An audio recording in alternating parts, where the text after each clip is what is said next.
let's fall in love with that problem for a little bit. Like, what is the pain point really? Let's do the 5 whys. Why is it there? And then let's look at the data and let's get our UX research team and actually get into the field and gather insights around that experience so that when we do shift from that sort of discovery, that fall in love with the problem mode into design mode, we really feel like we've got a handle on what problem we're solving and that it's the right problem to solve. Welcome to This is Digital, a podcast brought to you by West Monroe. Join us as we talk to leading experts about bringing the digital mindset to your organization.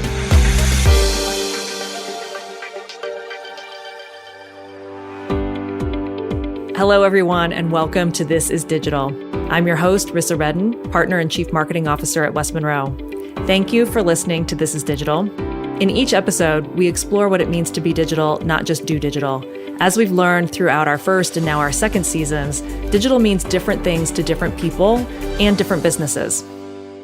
Today, I'm excited to welcome Tim Simmons and hear his perspective on what it means to be digital. Tim is one of the masterminds behind the incredibly successful retailer Sam's Club. Joining Sam's Club in 2015, Tim has served in multiple roles and is currently the Chief Product Officer. Most of you know Sam's Club and probably frequent it all for your bulk buying needs, but you may not know all the ways Sam's has innovated and changed the retail landscape over the last several decades. Tim and his team are ahead of the times when it comes to digital retail transformation, and he shares fantastic insight on how they got to where they are today. With that, let's jump right in. Welcome, Tim Simmons. Thanks, Rissa. It's great to be here. I am delighted to chat with you and to hear more about what you're up to. Tim, Sam's Club is a universally known brand, but could you tell us a little bit more about the history behind the company and the connection to Walmart? Sam's Club was founded in 1983. Sam Walton, he was an entrepreneur in every sense of the word, and he was constantly testing and trying new ideas. He believed in constant experimentation. We actually have the memo that he wrote still announcing that we were going to do this experiment called Sam's Club. He'd seen some similar models out there, some of the early ones, like I think it was Price Club. Saul Price is the founder, and Sam Walton said, "This looks like a really good idea. Let's give it a try." So our first club was opened in Oklahoma, April 7th, 1983. We're a warehouse membership model, and for those who might not be familiar with that, by warehouse we mean limited assortment, limited SKU environment. It's highly curated. We try to find the highest quality items that we can for our members at the best price.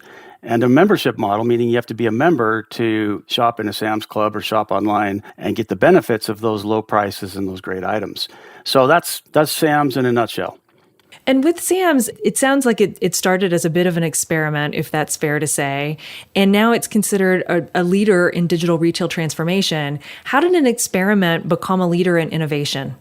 It's really a good question. I think a couple of things. So first, I would point to our culture. So even before we saw the digital boom that we've seen recently and all of the innovation, our culture has always been one of very collaborative. It's a culture where we try to focus on the member. We call it being member obsessed. And it's sort of at the top of our flywheel, at the top of our strategy. The thing that kicks off and ignites everything is obsessing about our member and the member experience.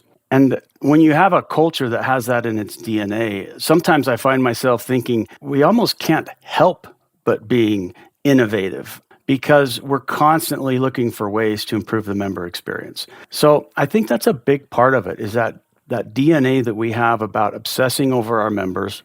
I also think just the very collaborative nature of the culture that we have. And then finally, over the more recent years, we've had some leaders make some really good decisions about dedicated engineers and software developers to Sam's Club, as opposed to a shared global pool of, say, Walmart and Sam's Club engineers, but also the way we stood up our product organization. So the organization that I lead, we stood it up to be the kind of tip of the spear in terms of how we get our organization to think about the product mindset. In other words, solving problems in an innovative way, as opposed to maybe jumping to solutions or copycatting what we're seeing out in the industry. So that member obsessed, I think, paired with our product mindset around what's the best way to solve this problem, it's really helped us leapfrog in terms of the innovation and the strides that we've made.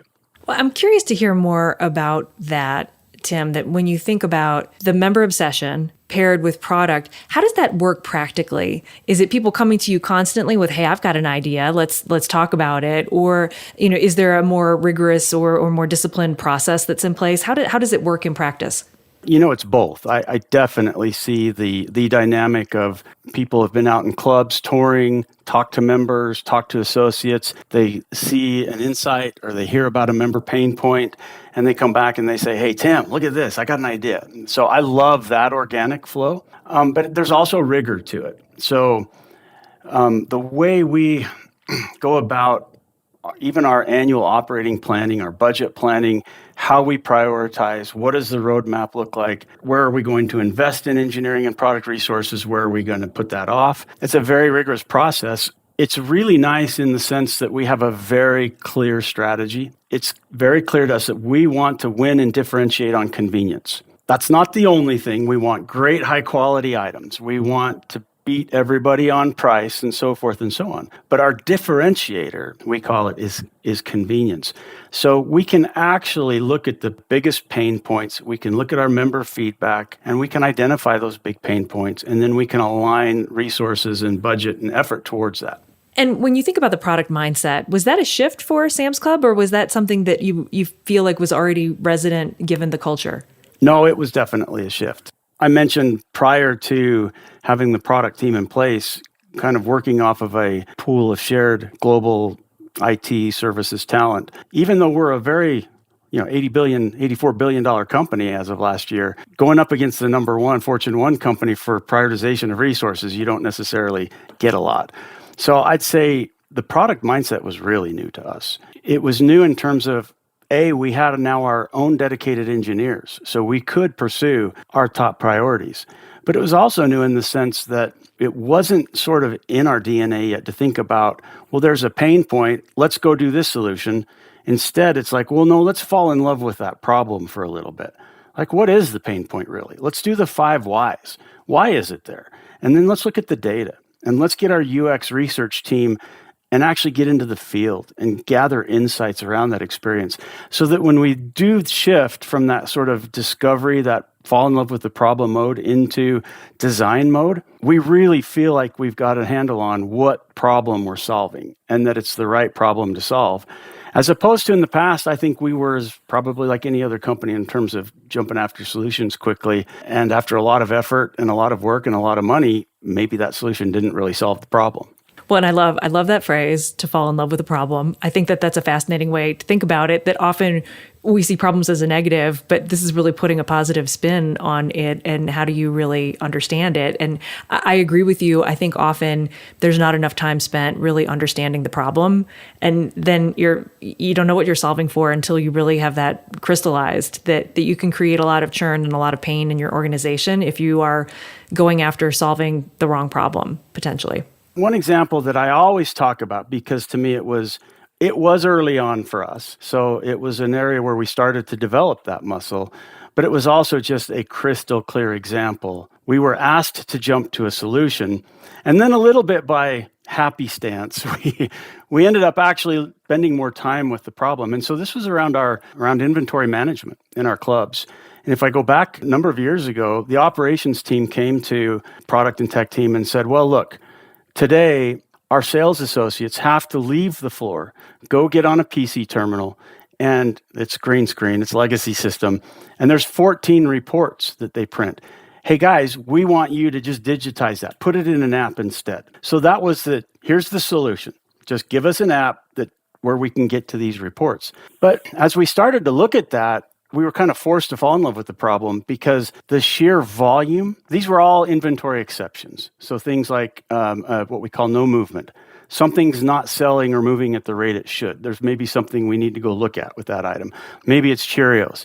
Hey, no movement. You got to go investigate that. Maybe the price sign's wrong. Maybe who knows what, right? Anyway, every one of these 14 reports could have hundreds of exceptions. So just the sheer volume of the reports and the exceptions were like, we can't create a good mobile experience around that. So it sort of forced us to fall in love with it. And we're like, well, what problem are we really solving here? And the operators said, well, we're solving the problem of keeping sales associates out on the floor instead of going into the back room. But fall in love with that a little bit more. Well, why? Why are they out on the floor?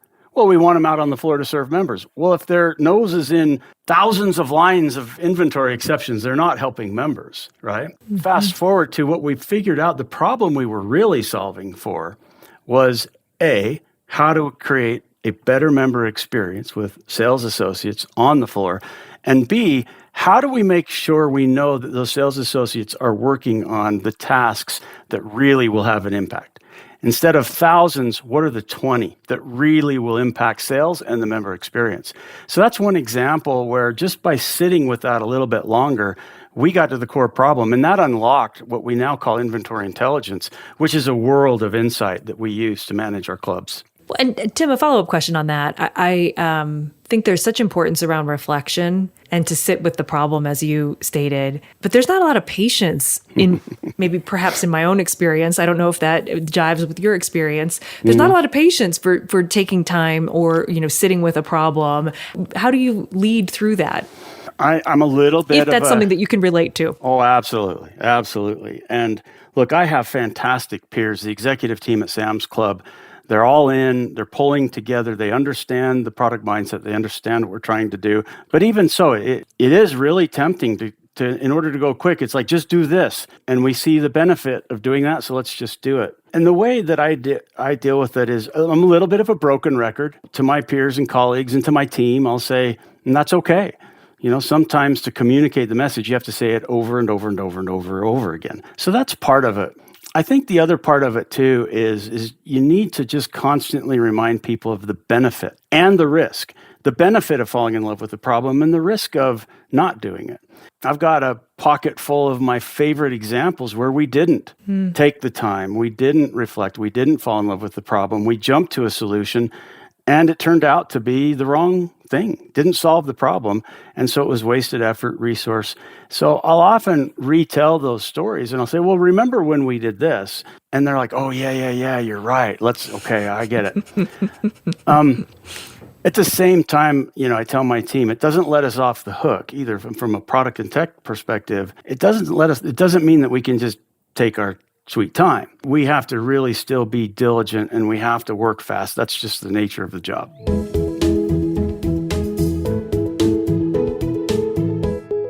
Tim, the topic of the moment seems to be AI and machine learning. And I'm curious how you are thinking about this trend, because it is such an important topic for us from a talent perspective, from a tech perspective. And I would love to hear your perspective on what you're doing with AI and machine learning. Honestly, we could probably spend the whole time on just that. But I'll try to hit the most salient highlights here. So first, we are leveraging it in a big way. So AI, machine learning, computer vision, even generative AI, as we think about the experience we're creating for both members and associates, it's emerging as, I think, a huge differentiator for us in how we deliver. So I'll give you just a couple of examples. Let's go back to that inventory example, where the system will detect thousands of anomalies in inventory to come up with hey, what's the one or two or three things that I should send this associate to go work on right now? It's a different way of thinking. We used to be routine-based. We even had this thing we called the routine wheel in the club, and it was like you start here, and then you go to here, and then you go to here. And it was all routine. But if you ask the question, well, are you sure those are the most valuable things to be doing right now? Nobody could answer that question. It's like, no, I can't assure you, but at least this is rigor and discipline. And Walmart and Sam's in our DNA, we're good operators. We can execute. And so it was that. Now, what we're saying is we can leverage AI to look across those thousands of exceptions and actually be very predictive. And then we've got machine learning on top of it where it's constantly learning and optimizing. And now we can say to associates, we can tell you with a really high degree of confidence that these are the 5 things you should go investigate and go work on. And when we started out, we had a lot of false positives.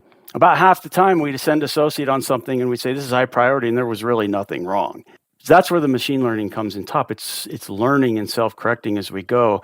And our false positives are down now in single digit, where we sent the associate to do something where there really wasn't something to do. So AI for us, inventory is just one example. I can use the same example like on fresh production, where we make a lot of things in the club still, like fresh baked bread and rolls, and we cut meat, and we make home meal solutions where we mix recipes. And the key question there is, well, how much should I make? If I make too much, I'm going to create waste. That's not good. If I create too little, I'm going to lose sales and disappoint a member. So understanding how much to make by item, by club, that's an AI problem to solve. And we've done that. And again, through machine learning, it gets smarter. So now, rather than it being largely guesswork or open up a binder, get to a PC terminal, open up a spreadsheet and see what I did last year, now we're getting highly accurate in terms of how much to make to minimize waste and throws and optimize sales. It's really changing dynamically at the core our business and how we operate. It's creating huge efficiencies for us. And it's also creating an experience where we're setting associates up to succeed. And to me, that's crucial. Because if we say to associates, there's 14 reports, go print them all and work every one of those line items on all 14 reports, we just set them up to fail.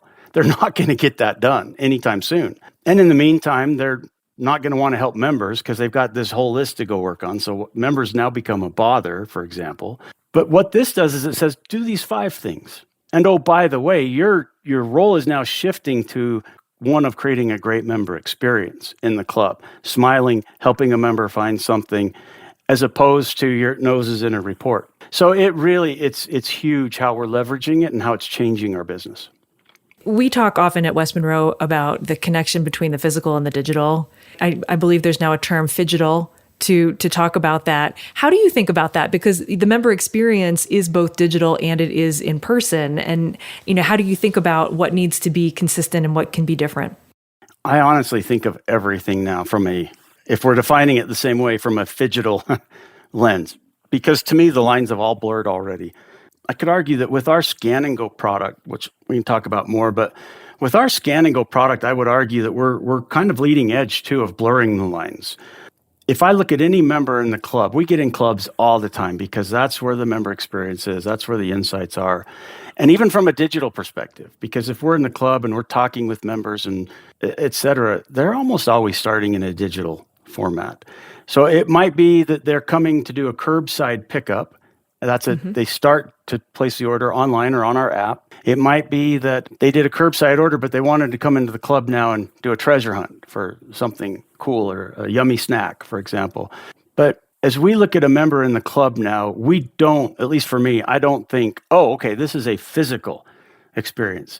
My first questions are, okay, how much digital was involved in this member's journey here? So I think the lines have blurred. Like take Scan and Go is a product where a member can just scan their own items, swipe to pay, and walk out the club. No waiting in a checkout line, et cetera. Well, now we can also scan an item and ship it to my house because my car's too small to put that big TV in it. So again, that's another blurred line. We're just saying that was an in-club experience, but it was really more digital than it was in-club, for example.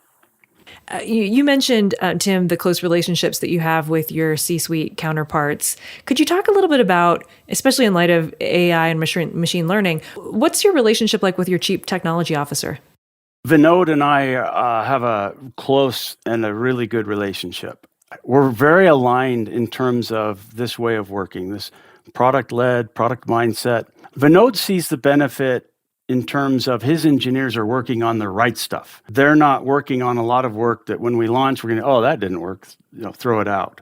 He and I are very tightly aligned on, from a planning perspective, how we plan, how we prioritize.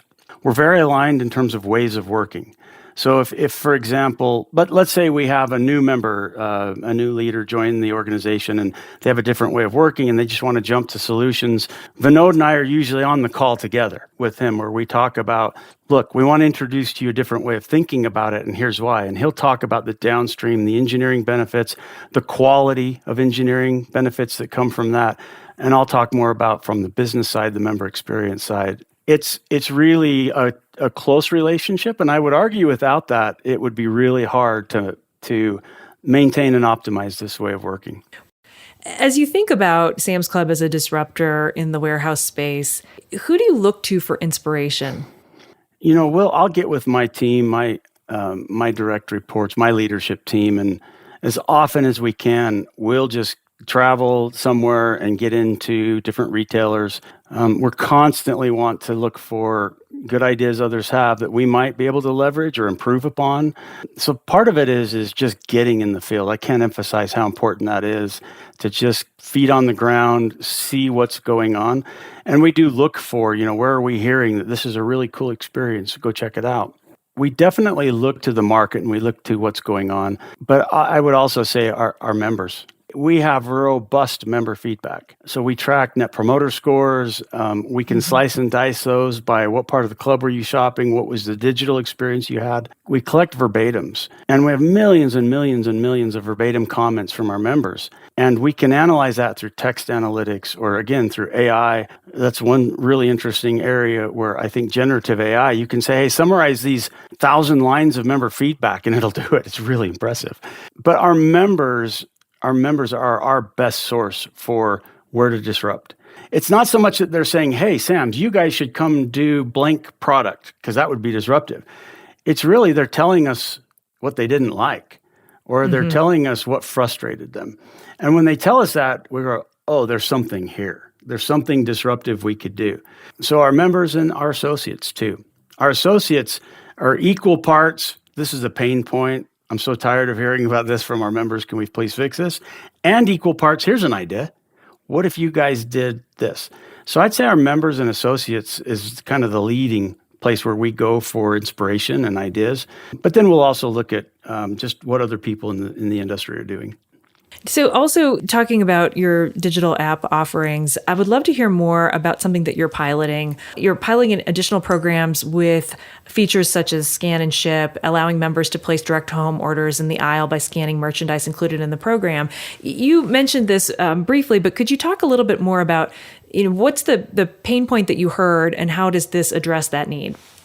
So let's step back and look at a big picture. So why did we get into Scan and Go? There were really two things going on, and they kind of just wonderfully came together at the right time. One was we had an innovation team. It was a tiny team, and they were just told, go crazy. Think way out of the box. Nothing's on the roadmap, nothing to scale. Just think out of the box. And so it was that team that started to initially develop and prototype this idea of a shopping app. So you had that going on. And then on top of that, I mentioned all the member feedback that we judiciously study. If you look at that and you take a summary analysis of that feedback, the number one detractor from Net Promoter Score for us was for years, quote, time spent waiting in line, unquote. And so you look at everything that could go wrong, everything that they didn't like, everything that fell into the detractor button, the number one thing, without question, consistently was time spent waiting in line. So bring those two together, and we're like, okay, we've got a problem we need to solve here. And we tried to address that problem. We did fall in love with that problem, time spent waiting in line. We tried to address it first through adding many, many self-checkouts, which we did, and that helped. But it was still, even after rolling to the fleet, 8 self-checkouts per club, it was still the number one, time spent waiting in line. When we took this little budding idea, this prototype that this team was working on, we said, you know what, that addresses this number one pain point. That's really how it was sort of born. The whole idea, the whole tagline, every time we talk about it, we talk about skip the line, don't wait in line. That was its origin. Now, as we've seen that adoption grow, and we continue to think on how we can improve it and enhance it, now's where we also kind of click a layer down in the member feedback, and we start to hear things like, if only I could do my cafe order in Scan and Go, because I do everything in Scan and Go, and then I walk up to the cafe and I have to wait in line and pull out my credit card. Friction, pain point. Or, for example, surprisingly large amount of our members will transact one cart across 2 credit cards. Sometimes it's because they have a business and, these go to the business and these go to the personal. There's lots of reasons for it. But that was another one. They're like, I want to do Scan and Go, but I can't because you don't have this ability to split it, right? Another example is at exit. If let's say they accidentally missed scanning an item, and we find that and they're like, it's embarrassing for them. They have to walk all the way back to the register to go buy that item. And it's like, why can't I just reopen, scan and go scan it and then retransact? So all of these are little friction points that we're hearing from our member. And when we look at that and we say, let's fall in love with that problem, we identify ways to solve it through scan and go. And that's, we've all these things I just mentioned, that split or multi-transaction is rolled out. The ability to reopen the cart and rescan an item you missed at exit, scan and go cafe orders, all of those are things that we've piloted and tested and are about to roll to scale.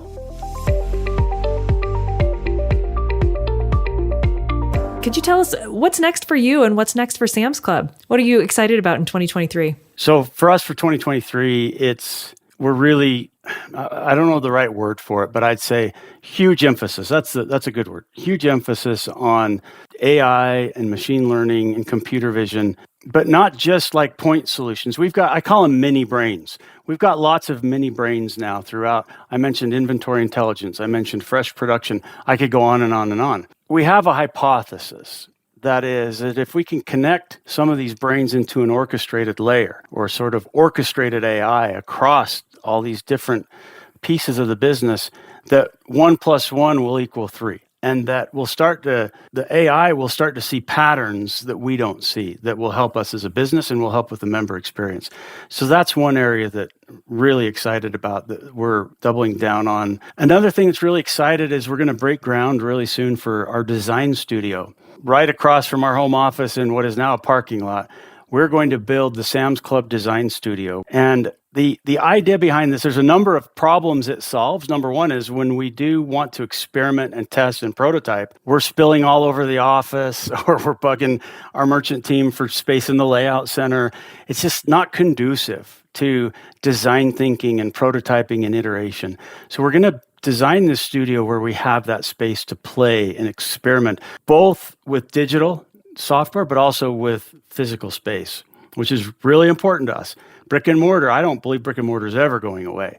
I think there's always going to be an aspect of in the club that our members are going to want. Having that capability is huge. I also think just beyond even just helping with the problems that we're trying to solve in an iterative design way, it's also going to further build into our DNA that idea of that product mindset, that falling in love with the problem, that experimenting, prototyping, testing, iterating. I think as soon as all of our home office associates see this building and they're like, well, I want to go over there, it's suddenly going to create this, I think, desire to want to participate in that design thinking process. So I'm really excited about that one as well. What are the use cases that you're looking at? It's honestly all of them. Mm-hmm. Members, we're going to want to bring members in there. We're going to want to bring club associates in there. We'll want to bring in suppliers, partners, vendors, consultants that we use. We'll probably drag Joel in there at some point. Fantastic. Hey, I know he's looking forward to it. This is what we're playing. That's right. Exactly. So we really do want it to be collaborative, and we want it to reflect that dynamic of when we say fall in love with the problem, yes, we mean take time with it. It is a timing factor. But it's not just that. It's also surround the problem with every insight that you can. Don't stop with just a quantitative data set. Get your UX research team in there. And it's almost ethnographic-like studies that they do. Let's bring that insight into it as well. Let's talk to members. Let's talk to associates. And when you surround it as a part of falling in love with it, I think this design studio will help us get even better at that. We talk a lot about that at West Monroe, about that multidisciplinary approach, that you need different perspectives all looking at the same problem because you're going to come up with something so much more magical than just one perspective. Absolutely. I was just going to say, your point about that sort of multi-dimensional collaboration, it's so important to us that even when we're not doing like a formal like experimentation or design thinking exercise, like we organize that way. We call them experience teams. And basically it consists of somebody from product, somebody from UX and design, an engineer lead, and then somebody from the business or the function. And it can be more, it can be less, but the idea is that they collaborate as a team all the way through the product lifecycle. Different roles lean in, and take the lead at different points in time, but everybody's a part of the journey. So we have engineers all the way up front engaged in the conversation with the business when they're saying, I have this goal and I don't know how I'm going to hit it, or I have this pain point and I don't know how I'm going to solve it. instead of it being a linear process where, we take it and we hand it down the chain, we collaborate in that experience team with that multifaceted, that multi-brain approach almost. UX designers think differently than engineers think differently than product, et cetera. So we organize and structure our work that way, and it's really powerful. I hear you on the, passing things down the line can create challenges, and the multidisciplinary approach is a great one. How do you think about the handoffs between the different groups that are participating in a product exercise? They're really important. And to me, it's really important that I don't believe in micromanaging the experience team. I don't believe in coming in and saying, here are the 40 steps, and here's who does what and when in the 40 steps. But I do believe so I keep referring to our product lifecycle. It's basically pain point or goal or problem to solve. Then there's the discovery, which is the falling in love with it, getting all the data you can on it. Then we jump into design. Then we prototype, MVP. And then we learn, iterate, and then we code to scale. We do adhere quite rigorously to that flow of the work. And in doing so, it's really clear where the handoffs are. It's clear where the business person says, okay, here's a business case. I've brought you the data. I've brought you the insights I have.